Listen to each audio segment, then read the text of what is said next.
Hello everyone, welcome back to our YouTube channel, Dr. Sandeep, Travel and Natural Health Tips. In regards to the natural health tips, today we are going to see in detail about drinking water. Why I am making this video is because many patients are asking me the question how much water to drink, when to drink, what are the benefits of drinking water, what happens if I drink over water, and what is the role of water in the body. Should I drink water before or after food? These are the common questions that we experience every day to day in our consultation part. So, how much water we need to drink? So the minimum required amount of water is 3.5 to 4 liters of water is very essential for a normal healthy individual. But it depends upon the type of the body also, and it depends upon the condition of the person. So minimum 3 to 4 liters of water is very essential, but we need to take a proper guidelines based on your condition, how much water you need to take on the doctor's advice. And what is the time that we need to take water? There is no particular time as such in order to drink the water. When the body feels thirst, when the body requires water, you need to drink sufficient amount of water.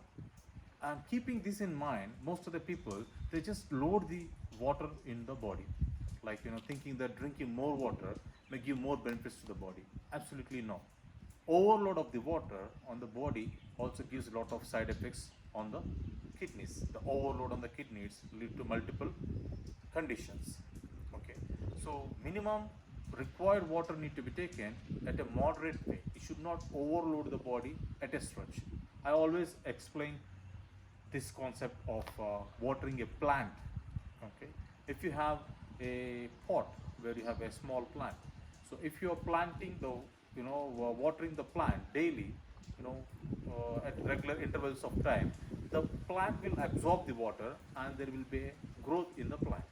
But imagine at a time you put like 1 mug of water into a small pot of plant. What happens? It overflows. So there is a overload of water. So the plant growth will not be appropriate. It may get rotten.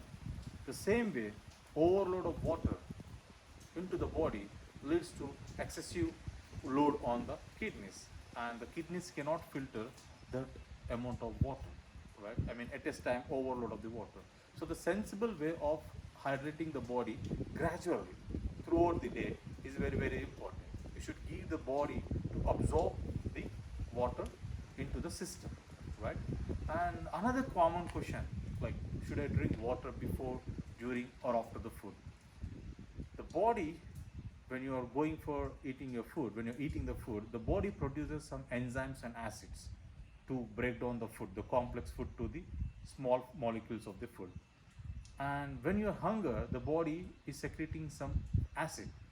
And during, if you're drinking water before, just before the food, or during the food and after the food, so the water is a base, right? And there is acid in the body, and you drink the water that makes the acid to get neutralized. So there is no digestive power, right?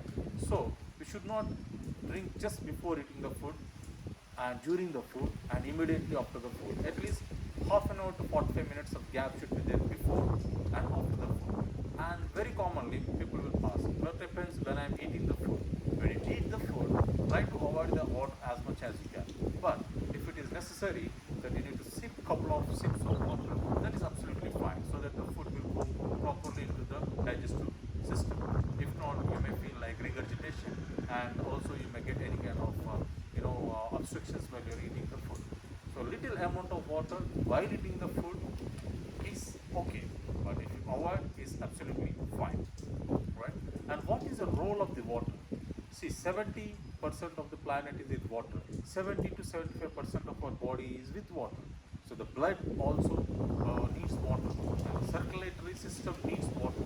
So if you drink good amount of water, okay, in a balanced way, the circulatory system will be working very effectively. There won't be any thickness of the blood. The viscosity of the blood will not be increased, right?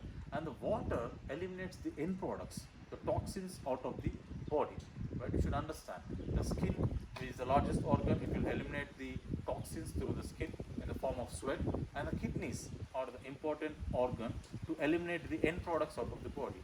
A person who drinks deficit of water, where there is a deficiency of. So the person who drinks less water will suffer from constipation, and also the acidic nature of the body will increase, so the person feel acidic, and also it may cause ulcerations in the body. It also leads to fatigue in the body because there is no elimination of the toxins from the body. It leads to intoxication, right? So drinking water at a regular interval of time and with a limited quantity is always good for your health. And a person who has any kind of chronic kidney problems, you need to take a doctor's advice, because just by drinking water also that leads to a lot of side effects. A doctor's advice is always very, very important for person who is having chronic kidney disorders, right? So take the proper medical advice, and if you're a normal healthy individual, you can drink 3.5 to 4 liters of water, and do not overload at a stretch, right? And try to eliminate the toxins out of the body, and give some time for the kidneys to absorb the water what you're taking, and to help to send it to your circulatory system, right? So keeping these points in mind, try to drink water responsibly, and take care of your hydration, because hydration is very, very important. All you guys have a happy water days. Thanks for watching. Have a good day. Signing off.